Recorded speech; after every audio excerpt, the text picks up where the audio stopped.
Have you ever sat in a conversation where both of you are talking, but somehow neither of you felt heard? One of you is explaining endlessly and the other is reacting. Words are flying around the room like flies, and yet something inside of you quietly realizes this isn't taking us anywhere good. Maybe one of you is starting to shut down. Maybe the other is pushing harder because the feeling of desperation feels unbearable. You want to solve it. You want to understand each other, but something keeps getting in the way. And here's the truth most people are never taught. If there's no real listener in the room, there's no real communication happening. And sometimes the most skillful thing you can do in that moment is not to push harder, but actually pause the conversation. Not to avoid the conversation, but to protect the connection, the emotional safety, and the innate desire to come back to the conversation when everyone is in a better place. I'm Stacey Bartley, a relationship skills mentor, and I'm joined by my co-host and lover, Tom, and our daughter, Brooke, and this is Love Shack Live. Today, we're going to talk about the skills that make that possible. Essentially, learning how to stay in a conversation even when it gets hard. Because relationships don't thrive because people never get upset and shut down or lose it. They thrive because people learn how to realize it, regulate it, and come back to it with more clarity and emotional capacity to try again.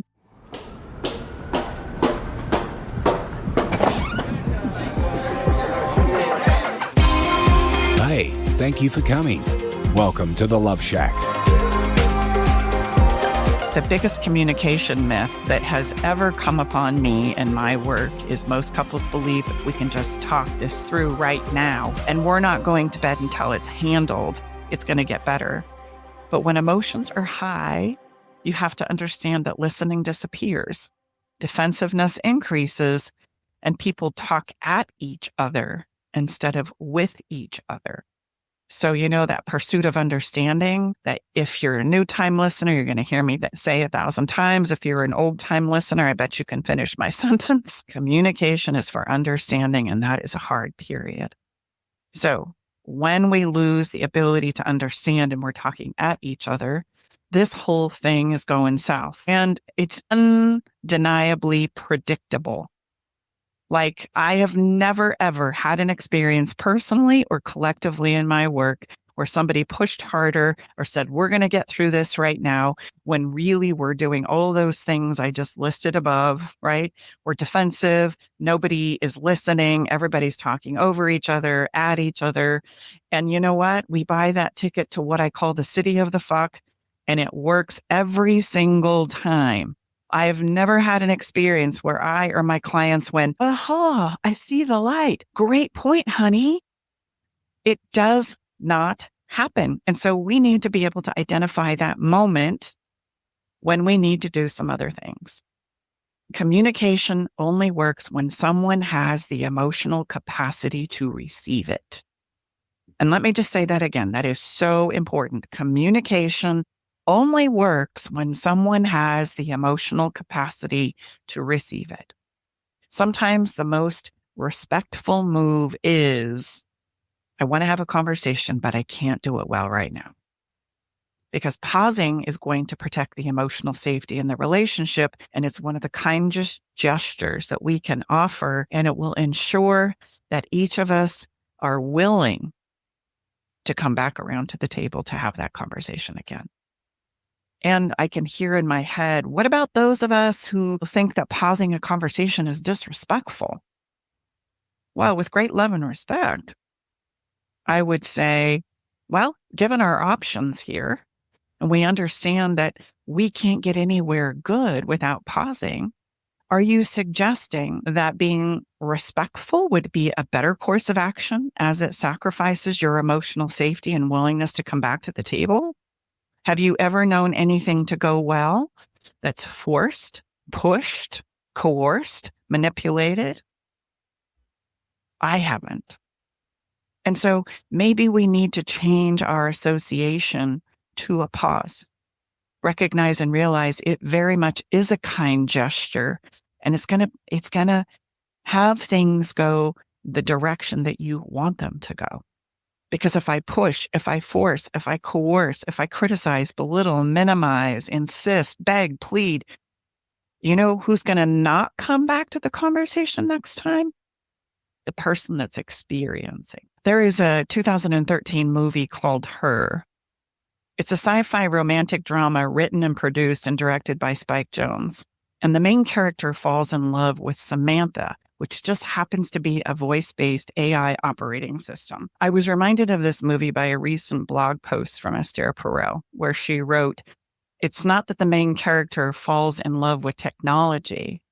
He actually falls in love with being understood." And I went, oh my gosh, that is so true. The movie Her expresses our hunger to be seen without being judged, to be chosen without risking rejection, and to be known without the inconvenience of another person's needs. And yet, in the unfolding of that story, we also get to see the cost.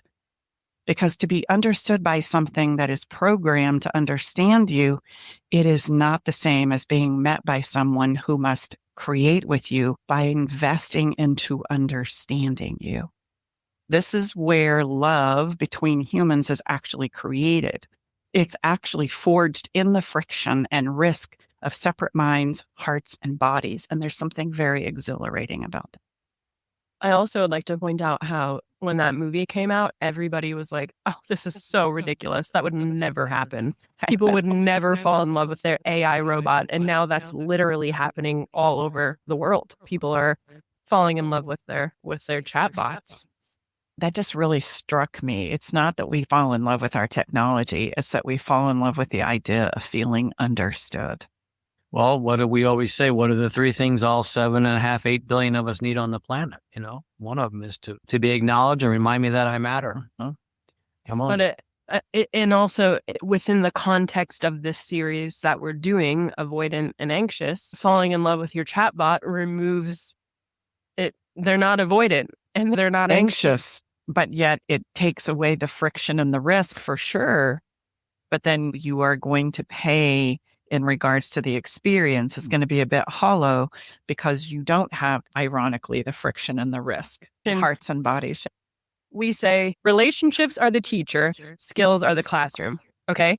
If we remove the tension, then we remove the necessity of the skills because you're no longer really in a relationship. You're kind of in an echo chamber. The tension is what creates the necessity to have the tools because it creates the circumstances where differences and obstacles are there. If you don't have those, then there's no need for growth. There's no need for learning. There's nothing to get through. There's nothing to overcome. It removes all of that, which, yes, I see a lot of people would be like, yeah, that sounds great. But it's kind of like a never-ending utopia. That's not what life is supposed to be. Well, we know research shows that when we don't have something to push against, then we don't ever get a feeling or a sense of fulfillment. We don't develop self-esteem and self-confidence in ourselves. We don't seek more expansion because we're too afraid to even try. Instead, we're going the other way. So there is a real cost there. We don't have a confidence in us together to do this thing, which can be very exhilarating. We don't feel that self-esteem and self-confidence growing and expanding, that experience that every little child knows, but every adult as well. Look what I did. Look what I accomplished. And we don't feel that feeling and want to scream or put our arms up in the V for victory because it was easy. Quite the opposite. It's absolutely quite the opposite. So what creates enduring love? What creates those moments that you often see in older couples where there's still a little bit of romance there? When you hear their story, you're going to realize that they have lived a tremendous amount of life with each other. And not all of it was a picnic, right? But they had persevered and forged their way together. And that was the sweetest thing ever.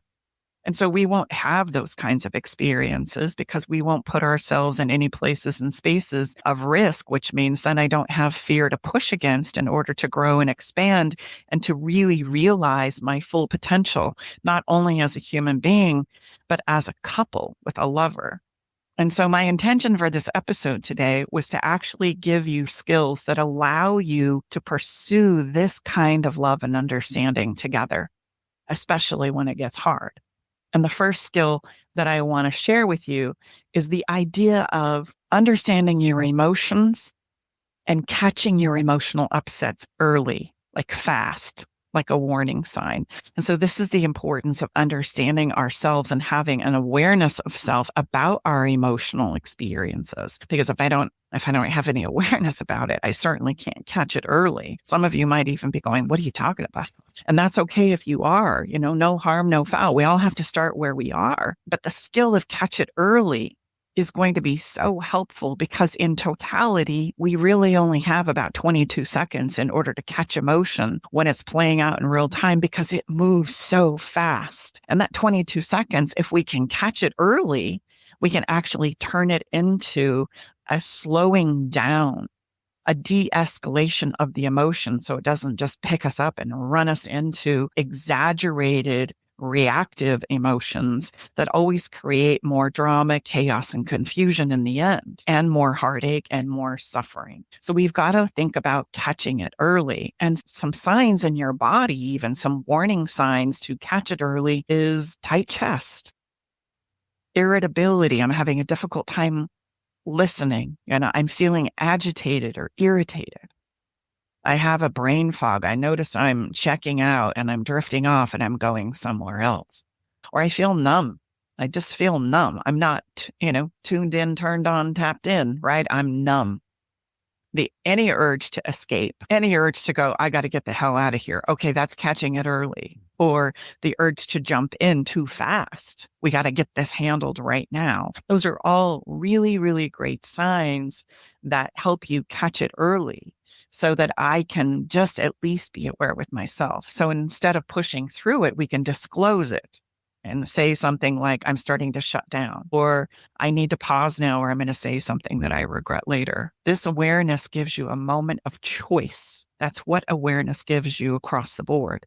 If I'm aware, I have more choices in regards to how I want to navigate. So I'm sure all of our listeners, me included, what you just described are the signs, right, that we're having emotional upset. But then most of us, I think, we panic and we don't know what to do with it. And usually it's some type of a catalytic, a moment or eruption, rather than what you just suggested we could say and share. Okay. And literally what you're going to do, step one, as catch it early, is you're going to pause the conversation until you can get yourself into a better, more clear state. Like, think about, what is it you really want to say? What is it you really need to understand on the other side that's so confusing and chaotic for you that you just don't? That's the place of clarity that we need to step into conversations with. And the more difficult they are, the more it spins me up, the more intentional and slow I need to be.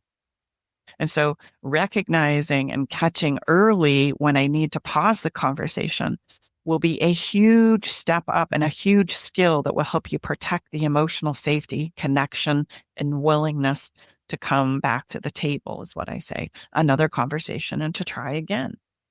If I violate step one, the skill to catch it early, I'm probably going to shut down, check out, or lose it, right out of the gate. Now we're operating in reactionary emotion, which is not going to take us anywhere good. I'm going to buy that ticket to the land of you know what? The opposite of good. The opposite of good. So skill one is catch it early. Realize and create an awareness about where you are, right? And then disclose it as quickly as you possibly can. And don't hesitate to create that pause that we talked about regarding that communication myth just a few moments ago. It will save you so much suffering. The second skill that I want to impress upon you is very much like the one we just talked about. But as I create that awareness and I catch it early, I need you to regulate before you relate. That's really important. So I need to be able to emotionally regulate myself as best I can before I start to try and connect and share with you. If I can't keep it together, if I can't regulate myself, well, there we are. We're back to that pause again. I need to go work it out. Sometimes we just need to blow out the emotion before we can think clearly. And I want you to know that's human. There's nothing wrong with you. Sometimes I have to stomp off, have a hike, talk to my tree. I call it shake a bush. And sometimes I just need to sit down and have a good old fashioned cry before I can think clear enough to step into actually relating to another human being. Yeah, I think, again, we all feel that. And there's there seems to be this drive to we got to get this figured out. We got to move through this as fast as possible. So we don't think, and we're not able to literally, like, how the heck would I pause when I am so emotionally riled up? I mean, it takes some intention. It takes some practice. It takes some understanding of you're not going to go anywhere good if that's what you try to do. Well, and I want to be very clear here. I'm not talking about emotionally repressing yourself. Right. I'm talking about pausing the conversation so you don't take the emotion you're feeling out on your partner. You go discharge it somewhere else so that then you can come back around and think a little more clearly and have a little more understanding about what it was about that thing that got you so charged, or what it is you need to explore creating with your partner to remedy it, to go in a better direction. So the emotion is not bad. Emotion is human. It's just we have a heck of a time with it because it moves so fast. And when it moves really fast, our thinking goes offline. We're not thinking clearly either. So that's not the best time to be stepping into very important conversations. We're going to say and do things that we don't mean, and we're also going to shut down and check out as we cope with the emotion that can be quite overwhelming. So however you operate when emotion gets overwhelming, that's going to be what you do. And that's why we have avoid and anxious. Some people spin up and get anxious. Some people shut down and avoid. Neither one is right or wrong or superior or inferior to the other. But we need to regulate before you relate, because communication cannot happen when you're emotionally flooded. So some quick reset tools, if I find myself in this place and I want to try and maintain the conversation, would be to close your eyes and breathe very slowly. Breathing is a wonderful thing to reach for because it literally will regulate your body as you focus on your breathing. And as you slow the breathing down, so will your heart rate, so will your emotions. Everything will start to slow down. And it might take a good 10 breaths, big, deep inhales, in and out. So you would be doing that after you have excused yourself then, if you're in? You could say, let me just take a minute right here. I just need to slow down. And we could even do it together if both of us are spun up. Like, could you imagine what could go better? No doubt. If we just had an agreement between us that when we start to spin out of control and we want to try and stay in it because this is an important topic, you and I are going to just close our eyes and breathe together for 5 seconds. I'm not talking 5 minutes. I'm talking 5 seconds. Do you know how many breaths you can take in 5 seconds? A lot. What if people say that's too cheesy? I can't ever imagine doing that with my partner. Well, would you rather go the other way? I mean, you have to think about the choices you're making here. Would you risk being cheesy? Or are you going to buy that another ticket to the city of the fuck? But the reason why I'm saying this is because there was a video on TikTok that went viral this week of a lady who, I'm not sure if she's a therapist or just a couples coach, but she was having her husband do a demonstration with her of what it looks like between a partner who has high sexual desire and a partner who has low sexual desire. And she was modeling a behavior of how to discuss expectations in a casual way. The husband was the one in the example who had low desire and she had higher desire. And he said, "Hey, would you like to go lay upstairs in bed together?" And the wife said, "Sure, but can I just clarify what your expectations are for this?" And he said, "Sure, let's take our clothes off, like in like a fun way," he said it, "and see where it goes from there." And she said, "Thank you. I appreciate you making an effort." And he said, "Thanks. I appreciate you not putting pressure on me."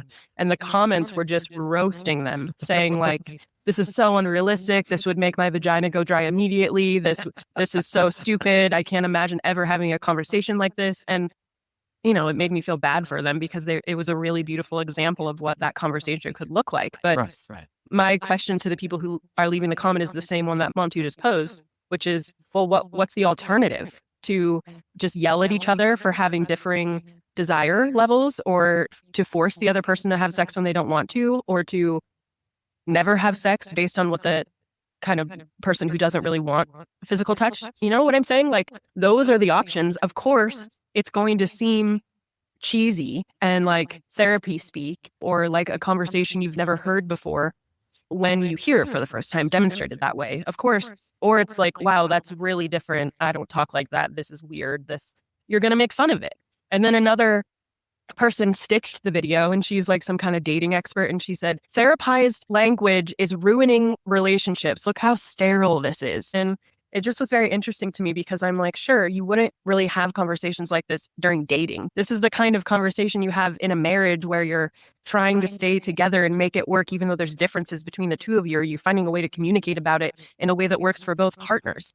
It's not, the reason why it's weird is because no one is really supposed to witness it. It's only really for the two people in it. They're just showing what it can look like. It was very villainized, and it was interesting to witness it, Here's why. When we think about that, and that is a great example, and I'm sure some people listening to this podcast right now, when I said, could you imagine closing your eyes and slow breathing with your partner for a minute? That's why I brought it up. Yeah, roll their eyes to your point and go, oh my gosh. But think about those things that I'm demonizing. What's the emotion that's running the conversation? Is it that of possibility and new beginnings and maybe going in a better direction? No. It's straight up fear. It's straight up fear, because that makes me uncomfortable. That makes me feel awkward. That feels too vulnerable. Oh my gosh, I could never imagine myself opening up like that and being that honest and that real. So I'm going to demonize it so that I can hide behind the fear. And that's why if we continue to do that, then that intimacy, that understanding, that sense of safety that we all say we long and want with our partner is going to continue to be elusive because fear is going to run the show.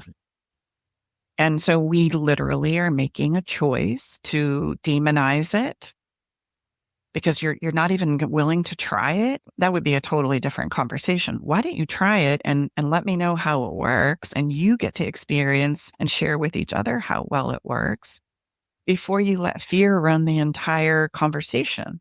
Because what's coming up, I would say, is something that's made you feel exceptionally awkward and uncomfortable. And are you going to talk about that? Or are we just going to demonize it? Whoever is listening to this is going to be like, well, they're just saying that because this is their business and they make money selling these types of frameworks.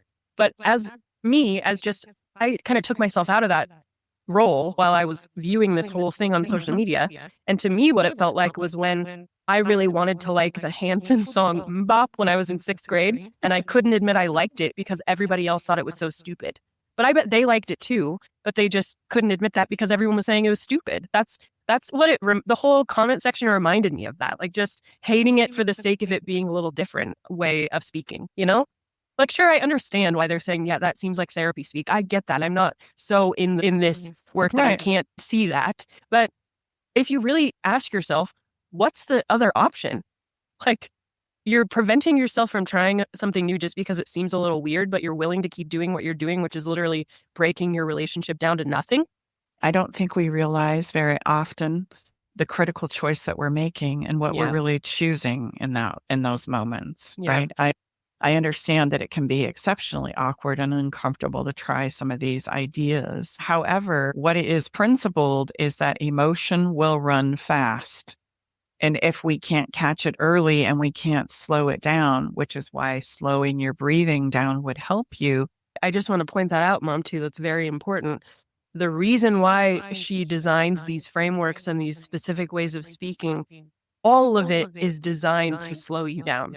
That's literally the main goal. So the emotion doesn't get ahead of you. And now it is going to cause you to react and say and do things that are going to harm your relationship. And they're happening right now. Why are you here listening to this podcast? Because you want some help and to do it better. The sexual example I gave is a perfect example of anxious and avoidant. And imagine if they didn't have that conversation before they walked up the stairs to the bedroom. The avoidant would be thinking, we're just going to lay in bed and talk. And the anxious would be thinking, am I allowed to kiss him? Am I allowed to hug him? Am I both wanting those things, but not knowing what was allowed. And that is what would create the stage for a fight. The little conversation that people think was awkward that they had at the bottom of the stairs is the pathway to avoid that and actually create what you want, you know? Exactly.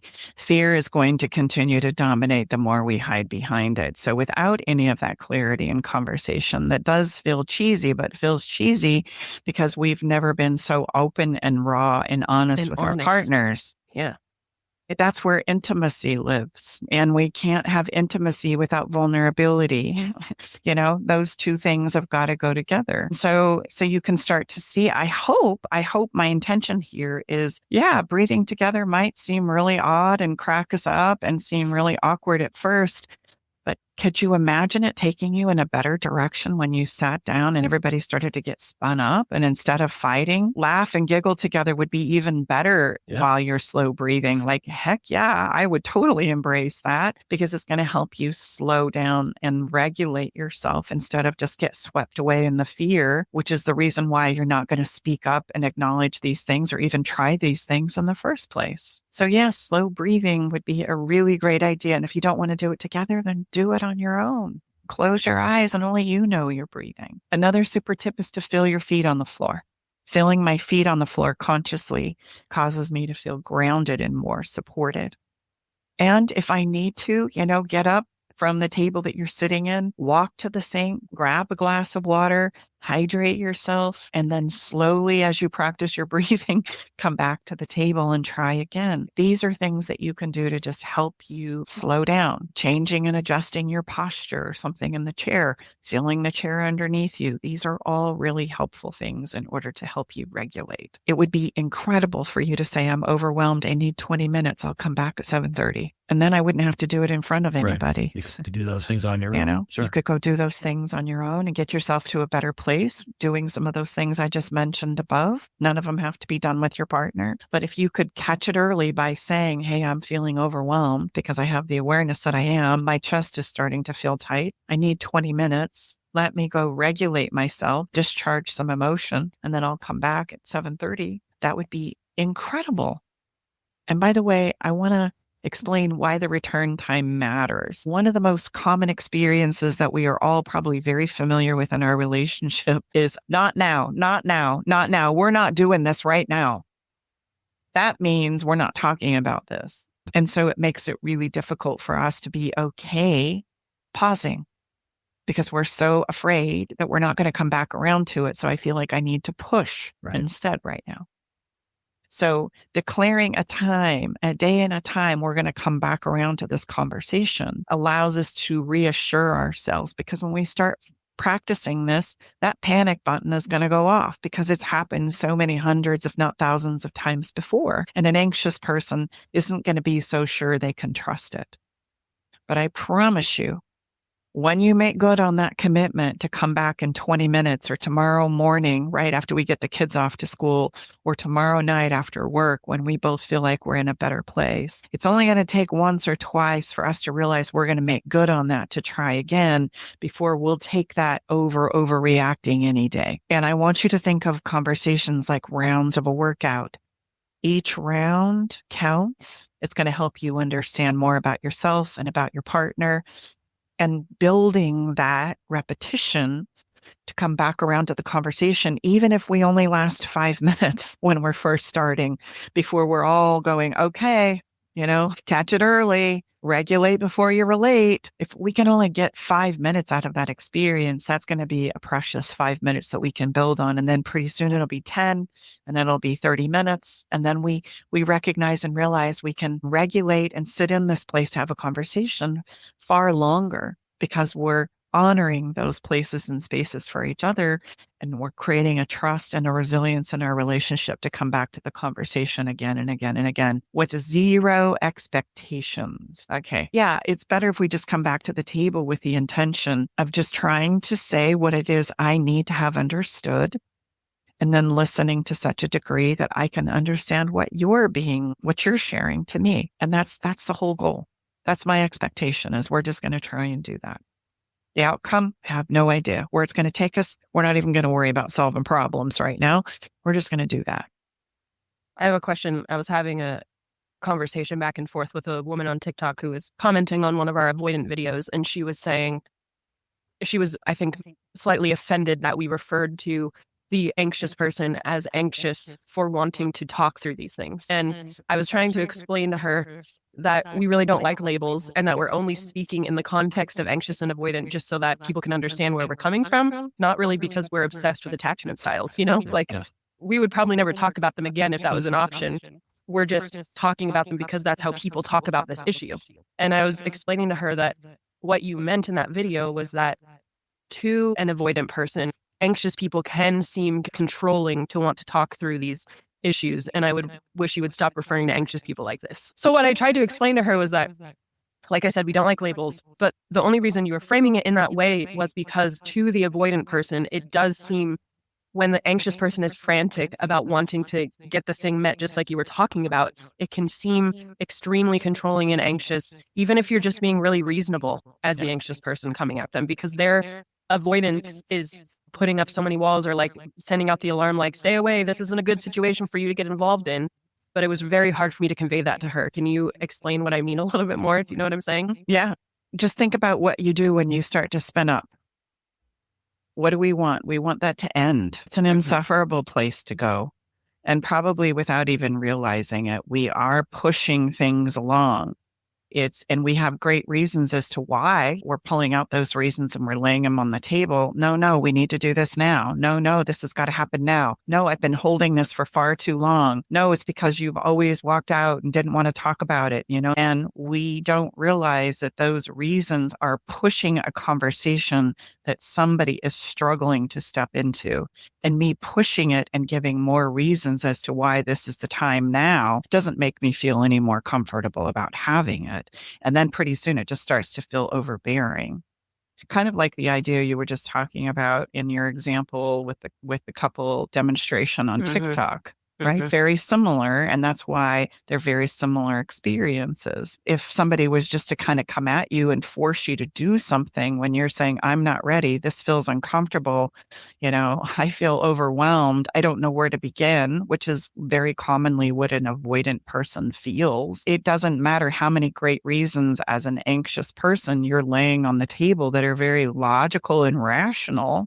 You're still pushing the conversation right now without asking the question of what is it you would need in order to feel comfortable engaging with me? We don't even think about asking that.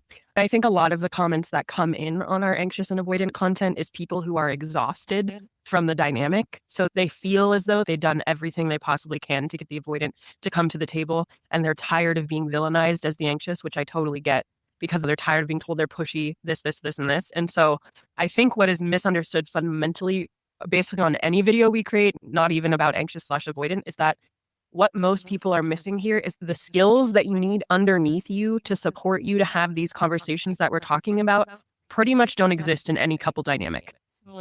So you're asking the person that you're in a relationship with to show up as a person who has all these relationship skills that they don't have. They simply don't even know they exist. So they're reacting based on their instinct and their natural coping skills and all the things that they've done the entire 43 years of their life.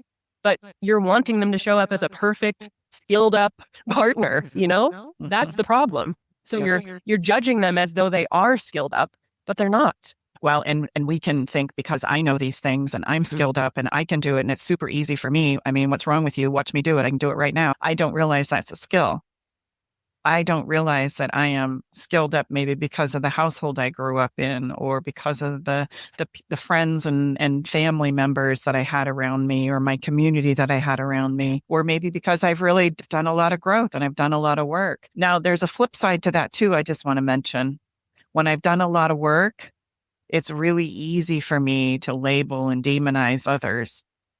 Just a cautionary tale there.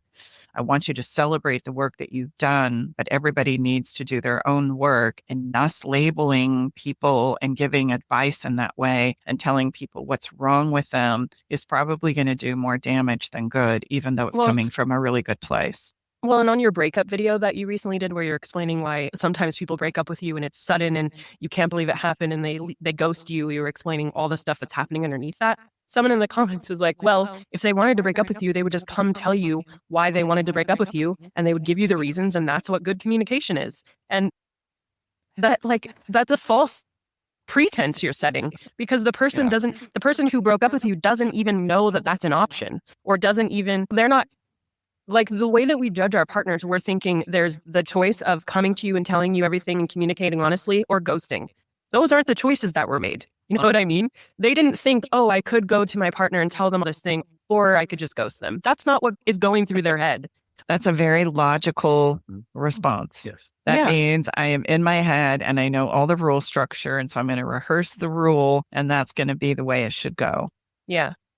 We're forgetting there's this whole emotional side of us as human beings that really rocks our world. And the emotion is what it is I'm managing in these moments, right? The fear, the awkwardness, the uncomfortable experiences. We were just talking about them a few minutes ago. We don't realize that that's what's creating people to ghost you. They're not thinking, I'm going to ghost you. They're thinking, oh my gosh, I don't know how to deal with this right now. I just can't deal with this right now. I'm just going to put this off until later. And then later conveniently turns into day 2, 3, 5, 6 weeks. And then at that point in time, you go, oh, forget it. And I didn't even know how to come back from that one. Exactly. Right? I just wanted to, I think it's very important that we kind of like ground ourselves in this moment and think, okay, my partner is not looking at two choices where one is the right thing to do and one is the choice that they're making, which I think is the wrong choice, and choosing the wrong choice. You know, they're not doing that. Correct. It's purely survival. That's all it is. So it's survival. I'm going to invite us all right now to think about something logically you know you should be doing, but you are not. And are you actively choosing not to do it? Correct. No. Correct. And now you understand the world of emotion, right? The resistance, the fear, the awkwardness. There's friction there. There's tension there. But I have a really good reason for mine. Just so you know. Of course. And so do I. And you know all the intel in your own brain. And how many times as human beings do we give advice to other people that we should be taking for ourselves? So it's so much easier to recite the rule. Here's the rule. Okay, now go do it. And everybody goes, like the way that we set it up, we know there's two choices and we know the good one and we know the bad one and they're making the bad one. All that's doing is hurting you more. It's hurting you, the person that's thinking that more, because it's assigning so much more malice to your partner's choices when, like Dad said, they're literally just in survival mode. They're not looking at a map and thinking, how can I hurt them the most? They're zigging and zagging and trying to survive this situation that your relationship is in. You know, like it sucks. It's painful. And what we need to do instead, so what's the other side of this? I want to make sure we speak to that, is what would be happening for them emotionally that would cause them to show up like this? Yeah. Let me understand that, because then I'll understand the person. Okay. So if we go back to that movie from 2013 about Her, what is the person craving? To just have a safe place to be understood. Validation. Yeah. Yes. To be able to say, man, this emotion is really struggling. I'm really feeling afraid. I don't know what to do with this. This causes me to feel overwhelmed. And you know what the chatbot would say? Yeah, that makes sense. They would say, I'm here for so you. And so. Wow. I understand exactly what you're going through. You are so strong. You have a heart of gold. Let me tell you, this is probably what you're thinking. And then you go, oh my God, that's exactly what I'm thinking. I love you. And so we just be mindful. We won't go into it today in our conversation, but there is a logical part of us and there is an emotional part of us. And if we would always do the things that just make sense according to the rule structures that we have for ourselves, society, culture, from our families of origin, we wouldn't be having any problems. That's not what creates the problem. So telling me the rule isn't going to help me. I have this whole emotional side that I'm dealing with. Especially when you're dealing with emotions, being told the rule by someone is probably the most annoying and unhelpful thing you could do. You know, like I don't need to be told the rule. I know the rule. Well, that would be the exact opposite of understanding. Remember, all of this is for one thing: understanding. That's it. What you emotionally struggle with, what emotionally inspires you and drives you, what are you emotionally attached to? What are your dreams and your hopes? How would you like to see this go? What causes you to feel emotionally safe? What is something that I do that makes you feel unsafe to tell me how you feel? Correct. Right. Those are great. You see, so none of this has any, here's another context I think that's really important for all of us, me included. It's like we can understand and seek understanding even when that's not our way. That's the important thing. It's not about our way. If we truly want to understand another human being, then we have to step in. Empathy is to feel with someone. Doesn't mean you have to agree with it, or you maybe have never felt like that in your entire life. Doesn't matter. Right? It reminds me of an example that you guys often use where if your mom always gave you tomato soup when you're sick and then your partner is sick and you give them tomato soup because that's how you like to be taken care of and they hate tomatoes, that's probably not going to be a good way to make them feel better, And then instead of just listening and saying, oh my God, I didn't realize you hate tomatoes, you get offended and you say, what the hell? Tomato soup is delicious. Why can't you eat it? This is how I was always made to feel better when I was a kid. That's what we do. And all that whole time they're sick, feeling like shit, and they don't like tomato soup, and you're forcing them to eat tomato soup, and it's not making them feel any better. It's making them actually sick to their stomachs. And then you're getting mad at them for not liking it. And now we know why we call you controlling. Yeah. Point made, yes. Right? But just imagine how many ways that little sick situation could be misunderstood on both sides, or misinterpreted or dragged on for years. The tomato soup story could be like the alarm clock story. Sure. Yeah. So for sure.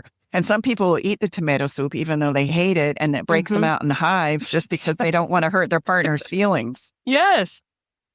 So true. So true. Okay, so before we step into the last skill that I wanted to share with you, and that was a really great conversation to just help us understand how important understanding really is. And that, yes, we have this logical place and this emotional place, and it's the emotional one that's going to challenge us. If we could just spout the logic and everybody could agree on that and execute on that, we wouldn't have any challenges between us as human beings. It's the misunderstanding of the emotional parts and pieces that we need to truly understand and become aware of. So that's why I'm sharing these skills with you. The pause is important. So if we catch it early and we can pause it, that's going to help you so much. The second skill that I shared with you is regulate before you relate, because communication cannot happen well when we're emotionally flooded. And that's where we stepped into the slow breathing and the feet on your floor, those kinds of things. So the last one that I want to share with you that makes a huge difference is when we make a mess of it, and we will. I do still, to be completely honest with you. I'm a human being first before anything else. And that's true for all of us. We're a human first, and that emotional place can get the best of us, and it will get the best of us sometimes. So the last thing that I want to encourage you to think about is repair quickly. A do-over really fast, because one of the most damaging things to our relationships is we have these messes and then we defend them and then we never come back around and talk about them and understand them. And so they literally accumulate emotionally. I call them little emotional prisons, because what I don't talk about and clean up today is just going to linger around. And then tomorrow something's going to be added to it. Now we can't talk about that one, and we can't talk about this, and we can't go over there, and we can't bring that up until pretty soon we don't have anything we can even talk about. I just thought of a good kind of visual for that. Pretty soon it becomes into like a hoarder's home that you see on the TLC show, and you only have tiny little pathway that you can walk through that's safe. Hoarding is an emotionally driven experience, and that is exactly what's going on. It is a physical metaphor for all of these places and spaces where I feel like I can't go. So I feel them with things. So that is spot on, Brooke. The do-over is really important. Every relationship has messy moments, and the healthiest ones repair them quickly. Like right now, a do-over can be done in 22 seconds. We say, give first and give fast. Yes. So check it out. Some conversations that you could literally do right now. I just went quiet and I checked out. I'm sorry. Let me start over. I just said something that I really didn't mean. It just came out wrong. Let me try again, please. I care about how this goes. Here's what's happening for me right now on the inside. I'm just a hot mess right now. I need just a minute to go think about what it is I want to say, and then I'll come back to you. You can even say, I created a mess. Tom and I will say, I'm coming in hot right now. Just give me a minute. truths, those little truths of being able to clean it up right now and acknowledge the thing that I see, that we both see are actually harming us or taking us in the direction that we don't want to go in, just clean them up and try again. And as I like to say, repair builds trust fast, and it will happen faster than perfection and doing it all right ever would. So take all the time you need to get clear about what it is you need to clean up, but not 1 second more. Clean it up fast, because we waste too much time in our lives trying to decide how we're going to tell the truth and how we're going to come back around to it and who's going to break the ice. And you want to talk about awkward moments. We have those consistently over time if we don't learn how to just clean it up and repair really fast. That's really important. So just recognize and realize that we're trying to lower intensity, slow your pacing, talk about one topic at a time, accept the need to pause, and celebrate and look for effort, not performance. If we don't do that, then we're going to have a tendency to rapid fire questions, interrupt each other, get sarcastic. Maybe that turns into a few threats. Maybe then I start to attack your character and your skill level. We talked about that. And I start talking about what you're doing and what you mean instead of myself. And I'm going to tell you, those are words of war, right? If I talk about you, I tell you how you think, how you feel, what you need, who you are, why you did it, any of that. Oh, we're off to the races. It's game on, So when the goal instead becomes winning the moment instead of the performance, you're going to have a much better shot at staying present in the conversation. So skills are really important here. And I hope that I've given you a few here that you can implement into your relationship and think about right now. Just even consider. And I'm not suggesting that they won't bring up feelings of awkwardness or feeling uncomfortable if you were to contemplate and imagine yourself implementing them. But I'm going to tell you right now also that that is the path to expansion and going in a different direction. So we also don't want to let fear shut you down from trying.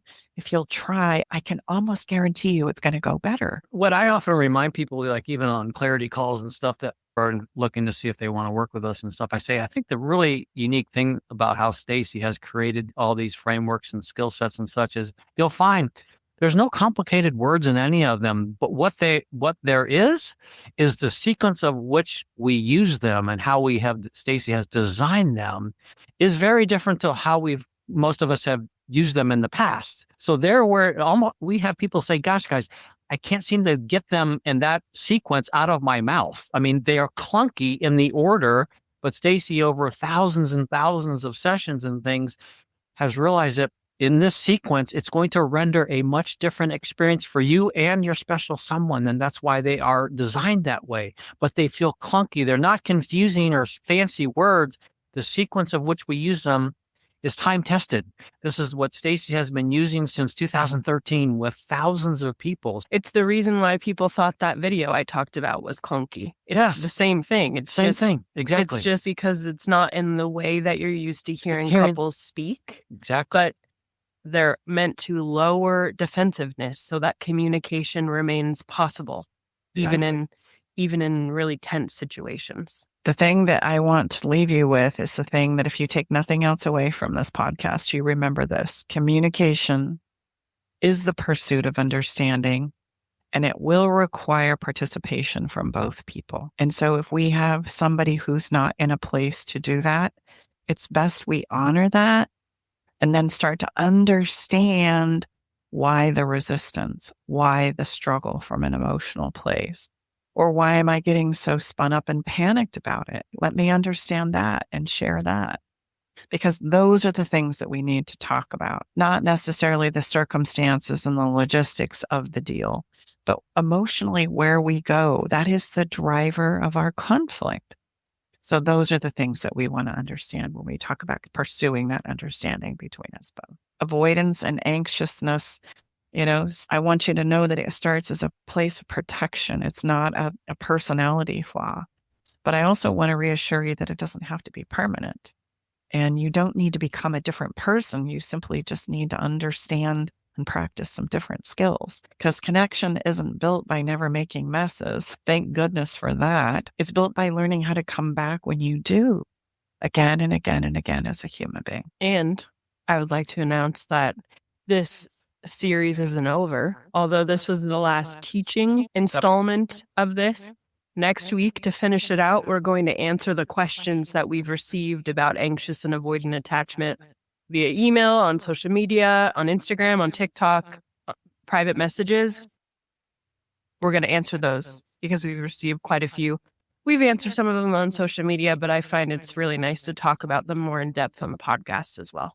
I totally agree. And if by chance you're listening and thinking that is exactly what happens to us, but we don't know how to break the cycle, or we want more help implementing the things that we've talked about on this podcast today, I would encourage you to schedule a clarity call with Tom so that he can help you understand how you shut down and what triggers that and which skills might make the biggest difference in your relationship right now. And you can schedule yours by going to staceybartley.com/apply.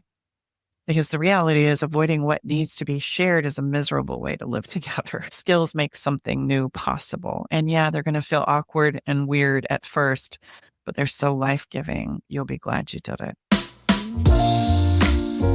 Our follow the fun today, I just wanted a win, right? I just wanted us to come away with this for a win. And as you maybe try some of the things that we've talked about on this podcast today, I thought it might be fun to create a tiny wins tracker. So at the end of the day, you're asking yourself a different question. You're asking yourself, instead of, oh, why does this keep happening? You're asking yourself, what did I or we do better today than yesterday? What is a teeny tiny win that we can give ourselves some credit for? And maybe somebody says, I'm going to pause, or somebody said, hey, you know what? I just shut down and I'm sorry. Or maybe somebody says, I need to take 20 minutes and walk to the sink and get a glass of water, and we down-regulated and use some of these things. That would be a huge win and a tiny win that you could log in your tracker. So celebrate your small improvements. They matter. It's the little teeny tiny things that take us to different places overall in our lives. As I'm sure you've heard before, it's the small things, not the big things, that take us where we want to go. And the song that I chose for today is a song called Bloom by Paper Kites. And Paper Kites, if you're not familiar with them, is a bit of a folky band. And they have this precious little song about the hard pieces that there are to say, right? You fill my head with pieces of a song that I can't get out, but can I get close to you anyway? And isn't that kind of what we're all thinking? Like, I don't know how to get these things out of my mouth. I don't know how to say what it is I want to say in my communication, but can I get close to you? And we realize and we intuitively know that communication is the way that we bond and connect with human beings. And so that's so often why we try and force the conversation to happen, because what's really emotionally driving that is, I just want to feel close to you. Can we talk? I miss you. Can we talk? So it's a precious little song. So that's a wrap. Thank you so much for being here inside the Love Shack with us today. And if this conversation moved you or helped you feel a little more seen or gave you something to think about, please consider sharing it with someone that you care about. And that's how this podcast grows. And if it's helped you personally, please consider leaving us a review. We would really appreciate that. Remember, love isn't enough, but skills are. Learn them, practice them, live them. Bye-bye for now. All right, it's time to leave the Love Shack. But before we part ways, we want you to know our door is always open, and we'll leave the porch light on, ready to welcome you back whenever you need a dose of relationship wisdom. For more resources and tools, visit us at loveshacklive.com to dive deeper into the topics we've explored and find additional support for your relationship journey. Stay connected by subscribing to our podcast. Thank you for being part of our Love Shack Live community.